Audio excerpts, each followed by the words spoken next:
안녕하세요. 와이메이커 여러분. 러셀의 나는 왜 기독교인이 아닌가. 오늘은 전지의 관념에 대해서 러셀의 생각을 듣도록 하겠습니다. 전지라는 거는 omniscience, 모든 것을 아는 거에 대한 관념. 종교가 가지고 있는 세 번째 심리적 충격제는 정의의 관념을 이끌어낸 것이다.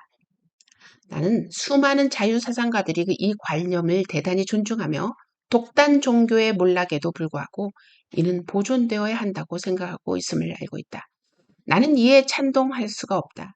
정의 관념에 대한 심리 분석을 해보면 이것이 좋지 못한 열정에 뿌리박고 있음을 알게 될 것이며 교권 당국의 이성의 인정으로서 이를 강화해서는 안 된다고 생각한다. 정의와 불의는 함께 생각해야 한다. 그 중에 하나를 강조하려면 반드시 나머지도 강조하게 된다. 그러면 불의란 실제 무엇인가? 그것은 실상 중속이 싫어하는 성질의 행동이다. 이를 불의라고 지칭함으로써 그리고 이 관념 주변에 교묘한 윤리의 우를 마련함으로써 그들은 자신이 싫어하는 대상을 처단하는 데 자신을 정당화하며 동시에 자기를 정의라고 미리 규정해 놓고 잔인 애로의 충동을 폭발시키는 바로 그 순간의 자기 존중의 도를 높이는 것이다. 이것은 린치의 심리이며 범죄자를 벌하는 그 밖의 방법의 심리이다. 그러므로 정의관념을 본질을 잔인해 정의의 옷을 입혀 세리즘에 출구를 마련해 주는 것이다. 그러나 지금 말한 정의에 대한 설명은 히브리 예언자들에게는 전혀 맞지 않는다고 할 것이다. 왜냐하면 이들은 지금 말한 대로 하더라도 결국은 정의의 창조자이니까라는 것이다. 이 말에는 진리가 있다고 하겠으나 즉 히브리 예언자의 입을 통해서 나온 정의는 자기네들과 여호와의 인정을 받은 그것이기 때문이다.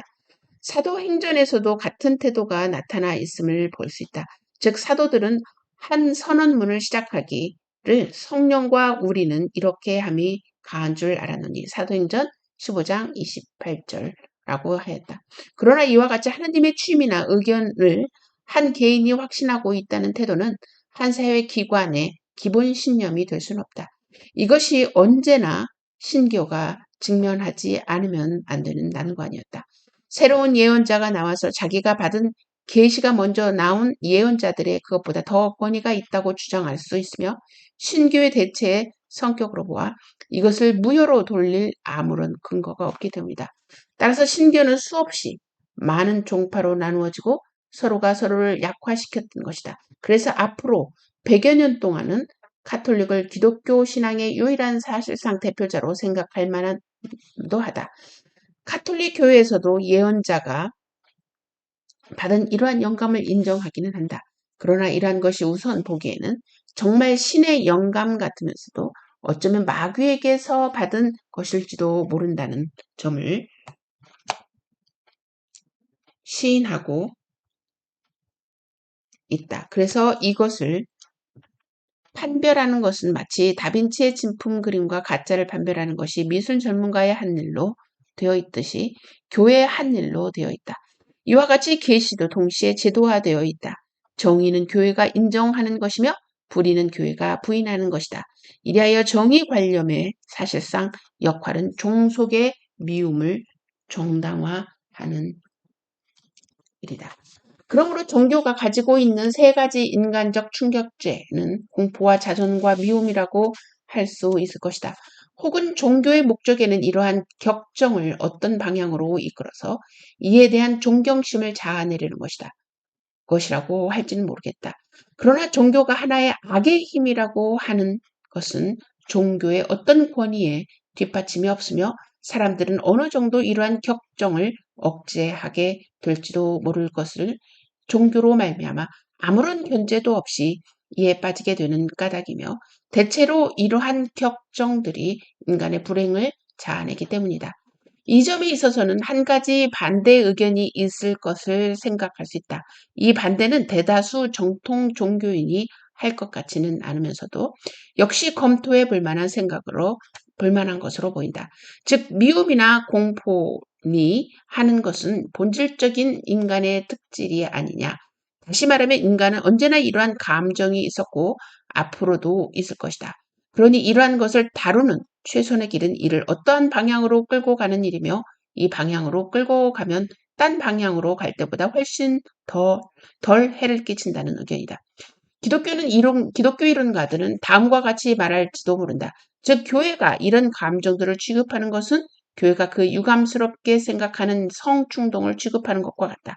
교회는 성충동을 결혼이라는 경계선 안에 가두어 둠으로써 유격으로 하여금 해를 끼치지 못하게 하려고 한다. 그러니 인간이 미움을 느끼는 것이 불가피한 일이라고 하면 이 미움을 정말 해를 끼치는 자들에게로 돌리면 더 낫다.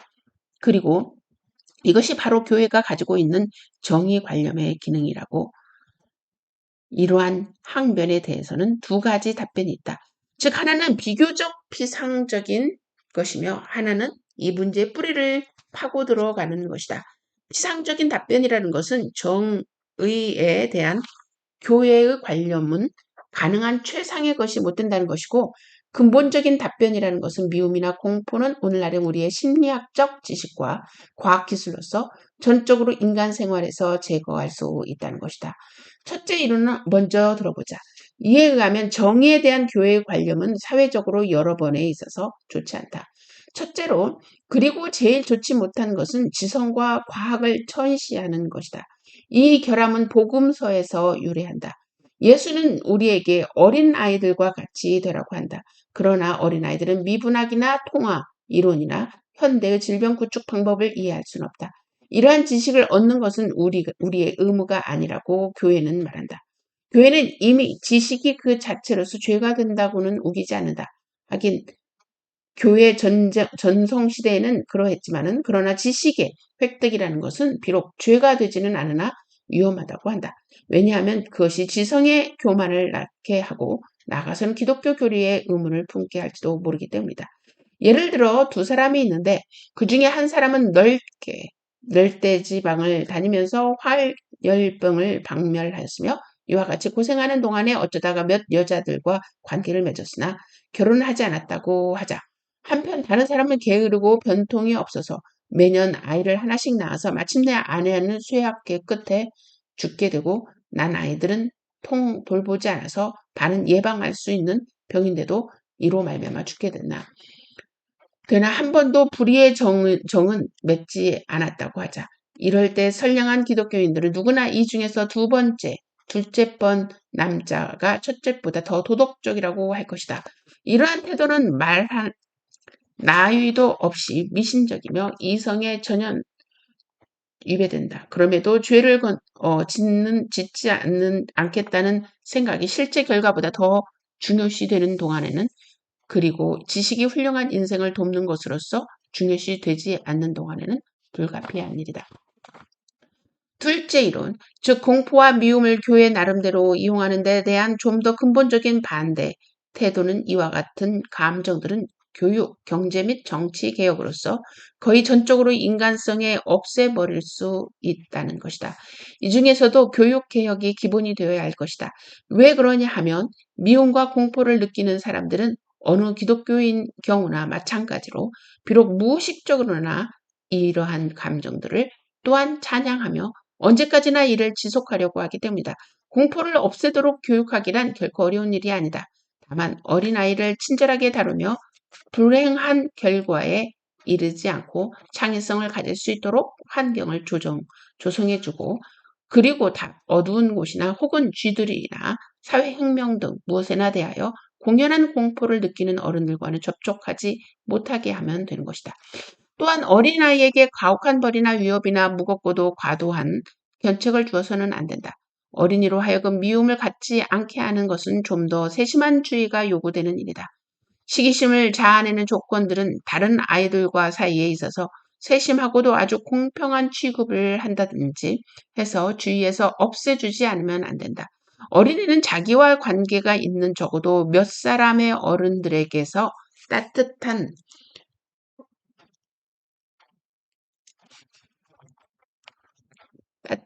대접을 받는다는 느낌을 갖게 해야 하며 생명이나 건강에 대해 위험이 없는 한 그의 자연스러운 행동이나 호기심이 꺾여서는 안 된다. 특히 성에 대한 지식이나 인습적인 사람들이 부당하게 생각하는 일들에 대하여 이야기하는 것을 금해서는 안 된다. 이러한 간단한 원칙이 처음부터 지켜진다면 아이들은 겁이 없어지고 정답게 될 것이다.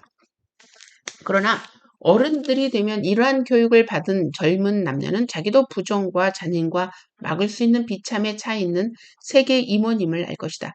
근대 세계의 부정과 잔인과 비참과 과거에서 물려받은 것이며 그 궁극의 근원은 경제이다. 왜냐하면 생활 수단을 위한 생사들 건 투쟁은 이전에도 불가피한 것이었기 때문이다. 우리 시대에 있어서는 이러한 것은 불가피하지 않다. 생각만 있으면 현대 산업기술로서 우리는 모든 사람에게 상당한 물질을 제공할 수가 있다. 세계 인구도 또한 피임보다 전쟁과 역병과 기근에 택하는 교회의 정치적 영향력에 방해를 받지 않는다면 안정될 것을 보장할 수 있다. 세계 행복을 보장할 수 있는 지식도 있는 것이다. 이 지식을 이러한 목적에 쓰지 못하게 하는 주요한 장애물은 종교의 교훈이다. 종교는 우리의 아이들로 하여금 이성 있는 교육을 받지 못하게 한다. 종교는 우리가 전쟁의 근본 원인을 제거하려는 것을 막고 있다. 종교는 우리로 하여금 묵은 죄와 벌의 사나운 교리 대신에 과학적 협동의 윤리를 가르치지 못하게 한다. 인류는 이제 황금 시대의 문지방 위에서 있다고 할 수 있다. 만약 그렇다고 하면 첫째 이 문을 막고 있는 괴물을 무찌를 필요가 있으니 이 괴물이 종교이다.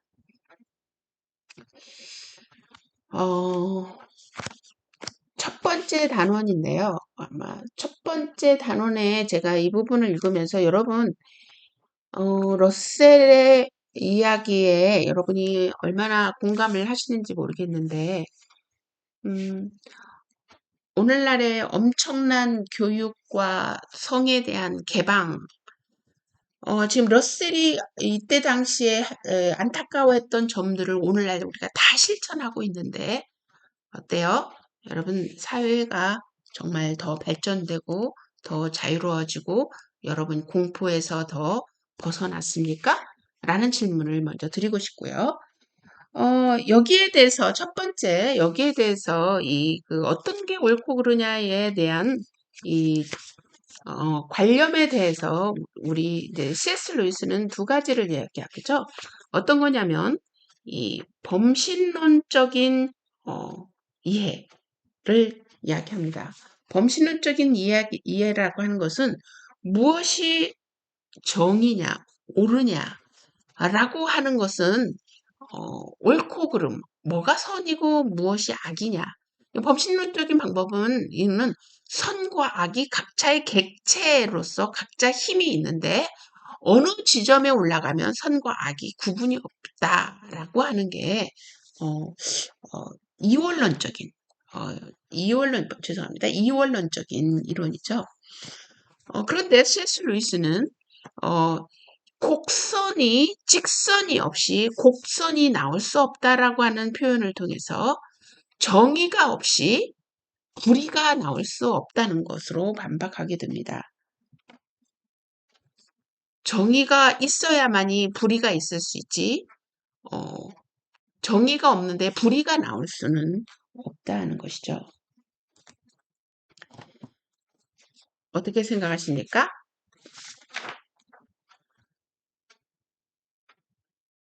또, 이 종교가 이 공포에 대해서 해결을 못 해줬다라고 이제 이야기하면서 오히려 공포를 조장한다라고 이야기하면서 모든 것은 교육에 의해서 그리고 모든 이 불의의 원인은 경제에 의해서 이루어졌다라고 얘기하고 있습니다. 성경은 어떻게 이야기하고 있죠? 성경은 이 아담과 하와가 하나님께서 먹지 말라고 하는 선악과를 따먹으로 말미암아 두려워서 숨었다. 두려워서 숨었다라고 이야기하고 있습니다. 결국은 이제 이 우리의 공포와 이 모든 거의 원인을 이야기하고 있는 반면에 또 그거를 받아들이지 못하는 이제 러셀의 그 선택이 되는 거죠. 여러분은 이 단어를 읽으면서 어떤 점은 러셀하고 동의하는지, 예를 들어서 저는 어떤 면에서 동의를 하냐면 이 교회가